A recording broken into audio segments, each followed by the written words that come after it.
lunch announcement because I think Juliet would love to buy lunch. She's used to having hot lunches. And I don't think she loves him. That's unfortunate. I mean, it's okay. All right. Good morning, everyone. If we could, we'll go ahead and get started. I'll be real brief on my introductions. Mike Preston with AEDC, and before I introduce the governor and our special guests, I just want to say a few things about companies have a decision when they're looking to locate, relocate, and grow and expand, and they need to consider where they're going to be successful. What is it that those drivers is going to help them excel as a company? And when they're treated right by a state and by a local community, that makes a big difference. But conversely, it also has to be the right fit for the state and for that community. And I can't think of a better partnership between the state of Arkansas and this great company that we're going to introduce today, or reintroduce, as they already have a very strong presence here in Arkansas but are continuing to grow.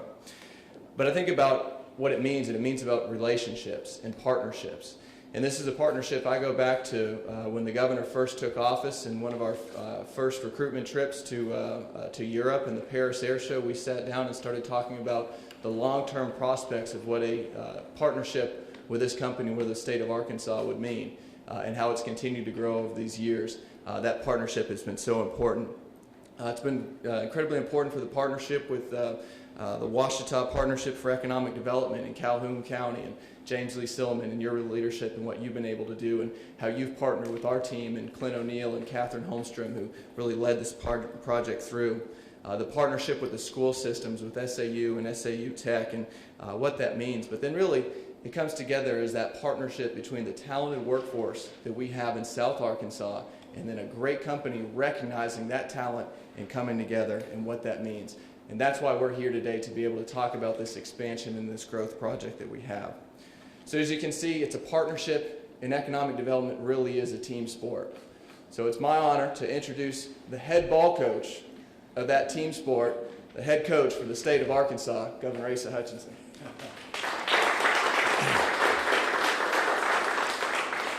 Thank you, Mike, and it is exciting to look out here and see the economic development leaders in Camden, East Camden, Calhoun County, and Ouachita County.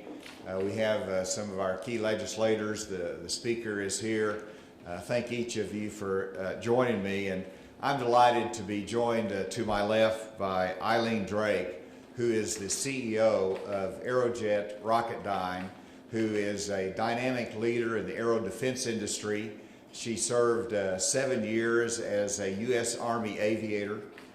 She has served in key positions with Pratt & Whitney and Ford Motor Company in the private sector, and in 2015 became CEO of Aerojet Rocketdyne and has taken that company to new heights. Very proud of her leadership, and thank you, Eileen, for joining us today for this important announcement.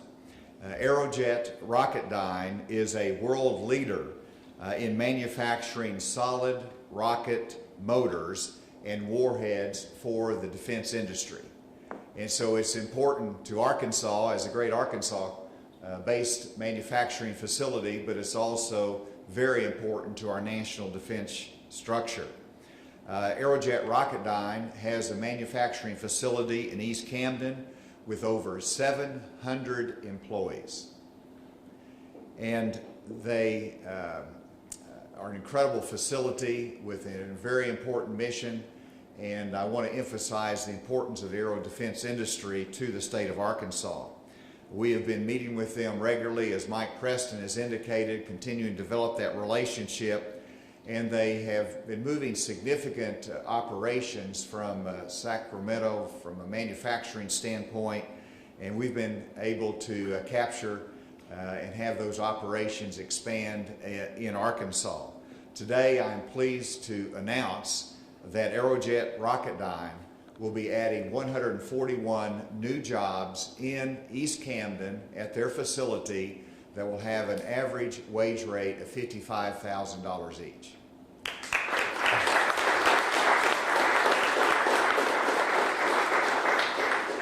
When this transition is completed, they will have almost 900 employees in East Camden, which again will be an incredible facility for jobs and opportunities there, but also as a great supporter of our defense industry.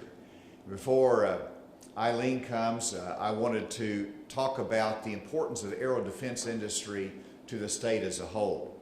You look at aero defense industry in Arkansas is over a $2 billion industry that creates very good paying jobs and that has a supply chain that benefits many smaller companies across this state. The other thing to emphasize is how important SAU, Southern Arkansas University in Magnolia, and their engineering program is to support the aero defense industry in South Arkansas. And SAU Tech as well, with their partnership and job skill training with Aerojet Rocketdyne, as well as the other companies that are located there. And so they're an important part of the ingredient as well. Delighted with this announcement today. I am very grateful for Aerojet Rocketdyne for having confidence in Arkansas and the workers that are there and the future that we can have together. And with that, Eileen, I'll turn the microphone over to you. Good morning, everybody.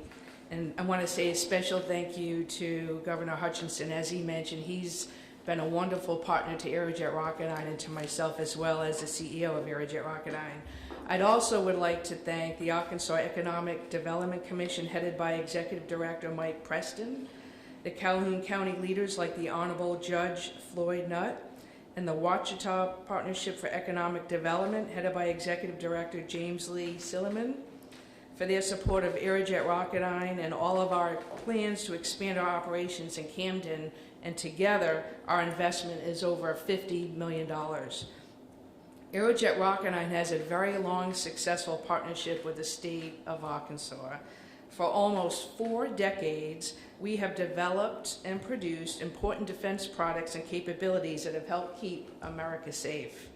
Today, our Camden facility, as the governor mentioned, was at 700 people. We recently even went over that number, and now we're at over 800 people, even since his last visit. We've benefited over the years from a workforce that's very smart, very dedicated, but just as important, a group of people who share the key values of the company. Our Camden team partners with more than 250 Arkansas businesses in the area, whose services and products we rely on every day to meet our collective mission. And since 2014, we sourced $86 million to Arkansas suppliers, and with this agreement, that number will get even bigger. We produce the solid rocket motors for some of America's most critical tactical and missile defense systems employed by our nation's warfighters around the world. And as you heard today, we have big plans for the future at Camden. We'll continue to grow our workforce, bringing in more than 140 new employees to the Camden facility. And with this expansion, we'll be able to increase the volume of solid rocket motors we produce for both tactical and missile defense systems used by American warfighters. It also allows us to build large solid rocket motors in Camden for our nation's strategic defense requirements, such as the Air Force's Ground-Based Strategic Deterrent, or GBSD, which will replace America's aging Minuteman III intercontinental ballistic missiles. Our commitment and partnership with Arkansas is rock solid, and because of this leadership and our friendship, its people and its defense industry friendly environment. Governor Hutchinson, thank you again from everybody here with me today from Aerojet Rocketdyne for your leadership in advancing our partnership to an even new level. I look forward to continue to grow our partnership and can't wait to see what we can do together in the future. Thank you, everybody.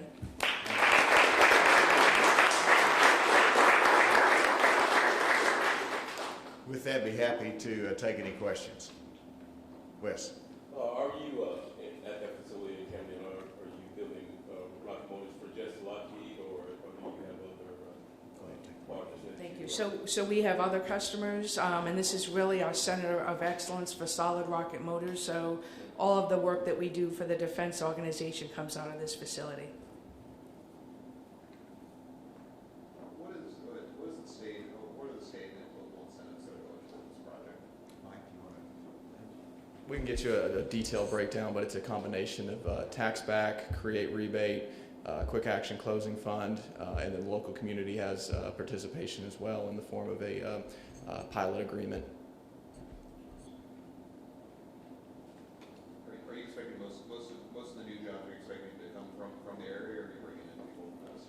So sometimes when we have new products or we bring in new business, we like to have some of our experts from our other facilities transition in, but predominantly it's from the local area.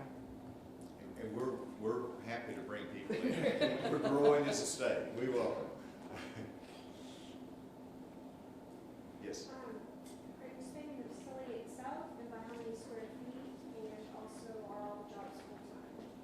Any jobs? So yes, the jobs are full-time jobs, and they go across, the whole value stream of what we do, from engineers to mechanics. And also, when you bring a new business, you need new office personnel. You need new quality managers. So it really goes across the entire spectrum of what we do.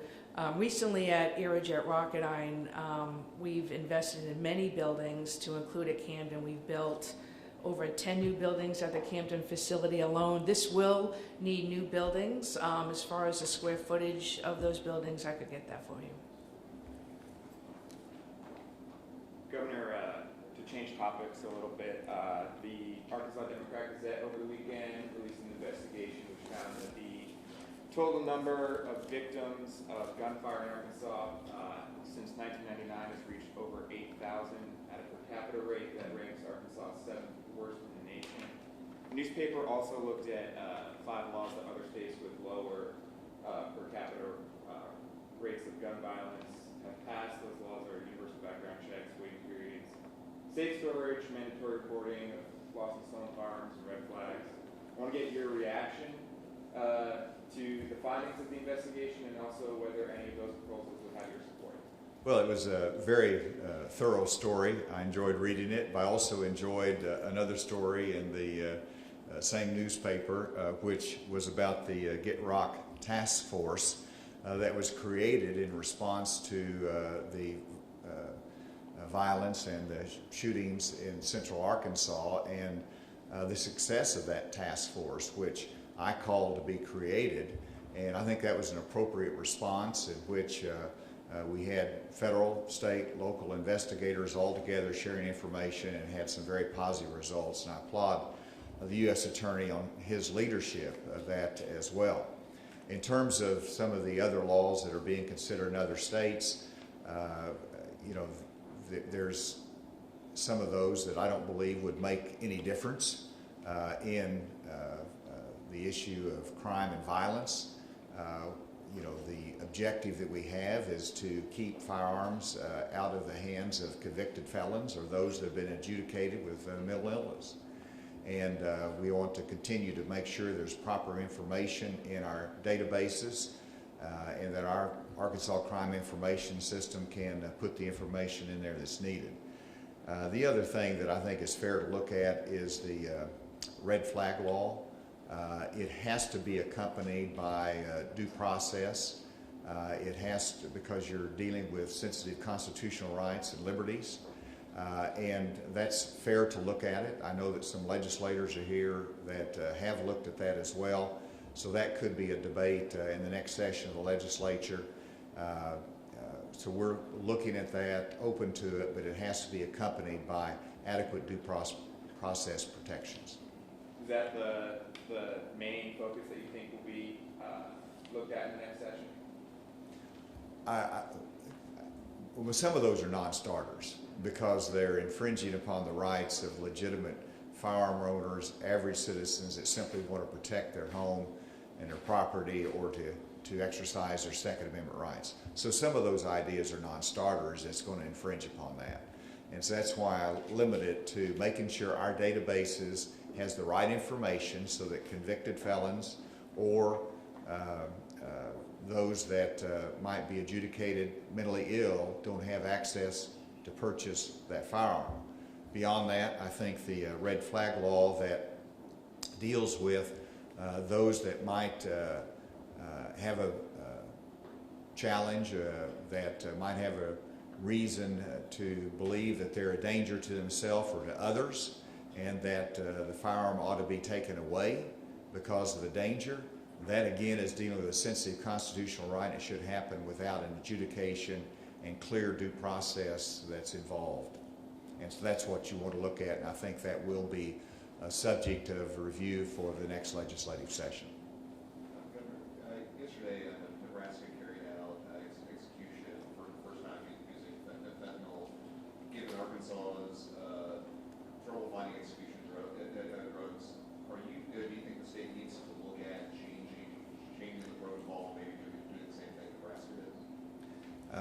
We have a protocol in Arkansas that has proven effective. The challenge is the ability to acquire those drugs and acquire them.